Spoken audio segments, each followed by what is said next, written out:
Hello guys, welcome to the channel. तो आज हम यूजीसी नेट दिसंबर 2025 के पाठ्यक्रम में लगे यूनिट 9 हिंदी निबंध सभी निबंधकारों का जन्म वर्ष और पाठ्यक्रम में लगे सभी 11 निबंध का प्रकाशन वर्ष देखेंगे। इससे काफ़ी ज़्यादा प्रश्न पूछे जाते हैं और साथ ही साथ इस निबंध को हमें पढ़ना भी है। तो पढ़ने से पहले हम निबंधकारों के जन्म वर्ष और निबंध के प्रकाशन वर्ष को देख लेंगे। इसके बाद हम निबंध को पढ़ेंगे। तो चलिए हम पहले सभी निबंधकारों के जन्म वर्ष को देखते हैं। भारतेंदु हरिश्चंद्र जन्म वर्ष 1882। प्रताप नारायण मिश्र जन्म वर्ष 1856। बाल मुकुंद गुप्त, यहाँ पे 5 छूट गया है, 1865। रामचंद्र शुक्ल 1884। हजारी प्रसाद द्विवेदी जन्म वर्ष 1907। विद्यानिवास मिश्र जन्म वर्ष 1926। अध्यापक पूर्ण सिंह जन्म वर्ष 1881।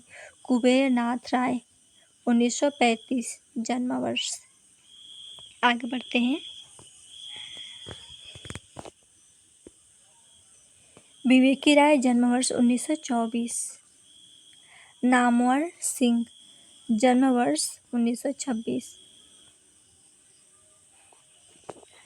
तो यह रहे टोटल 10 निबंधकार जो हमारे निबंध सेक्शन में लगे हुए हैं। और अब हम देखेंगे सभी 11 निबंध का प्रकाशन वर्ष। भारतेंदु हरिश्चंद्र का निबंध है दिल्ली दरबार दर्पण 1877 प्रकाशन वर्ष। इन्हीं का दूसरा निबंध है भारतवर्ष उन्नति कैसे हो सकती है। भारतेंदु हरिश्चंद्र का निबंध 1884। प्रताप नारायण मिश्र शिव शंभू शिवमूर्ति 1933 में प्रकाशित। शिव शंभू के चिट्ठे 1905 में प्रकाशित।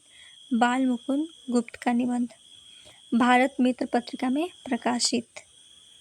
आचार्य रामचंद्र शुक्ल, इनकी निबंध है कविता क्या है, इम्पोर्टेंट है, 1909 में प्रकाशित। काफ़ी प्रश्न इससे आते हैं।